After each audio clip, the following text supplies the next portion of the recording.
kay Jason, naka 10,000 points ka. Anong feeling na narating na, o konti lang ang PBPN na nakarating sa 10,000 points na narating mo rin? Kahit ako, hindi ko rin ma-imagine nung pagbalik ko, yun nga si Sir, yung statistician, sabi niya na, remind lang kita kasi malapit kami sa 10,000 points. So, masaya kasi yun nga, nung makita ko yung kung sino lang yung mga nandun, parang, and then napasama ako doon. Parang bigla ako naging proud sa sarili ko. At the same time siguro dahil talagang ninalagaan ko yung sarili ko para ma-achieve yung goal na yun. And at the same time, makatulong din sa mga teammate ko. Kasi kahit sa team namin, I think wala rin nakagawa ng ganun. So, sobrang masaya lang ako. At the same time, nanalo. Sa dami mong achievements, Jason, I guess where does this rank for you sa 10,000? Lahat naman sila special. Kasi, yun nga, lahat naman pinagpaguran ko yun. Kasama ng family ko yung support nila. Yung mga teammate ko, coaches, yung tiwala nila sa akin. So, lahat ng mga award na nakuha ko, for me, parang lahat yun parang special sa akin. Jason, galing ka sa injury ng last season, last conference, pero ngayon nakabalik ka na 10,000 pesos. So, gato lang yung achievement mo. Sobrang special to kasi, di ba, parang hindi ko rin ma-imagine na makakapag-perform pa ako ng ganito, may minutes pa rin despite na yung nangyari sa akin. And yung injury na yun parang isa sa mga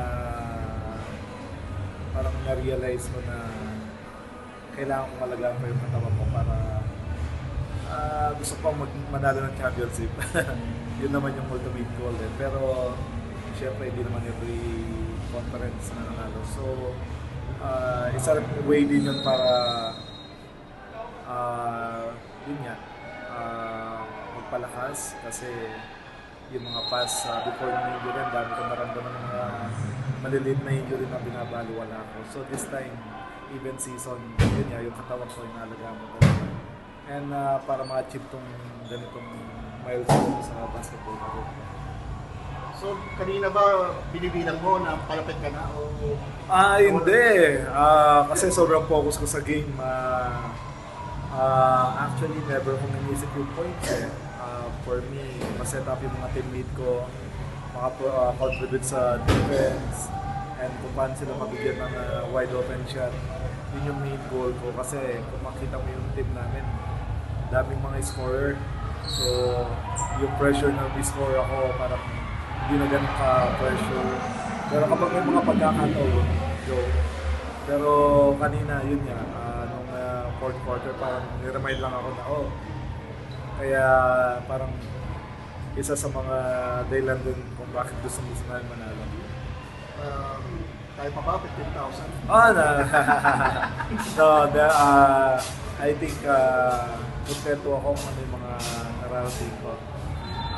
Siguro mas focus ko to help the team win at the same time manalo ng championship.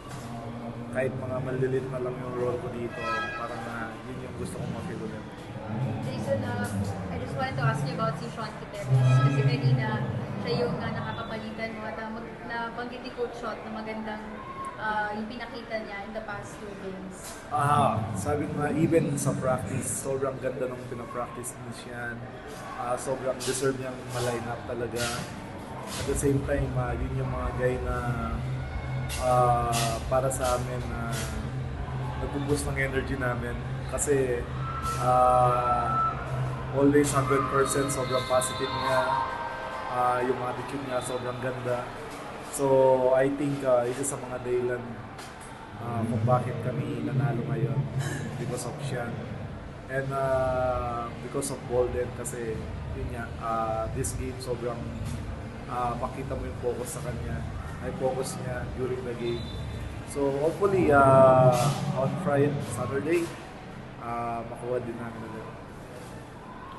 Thank you.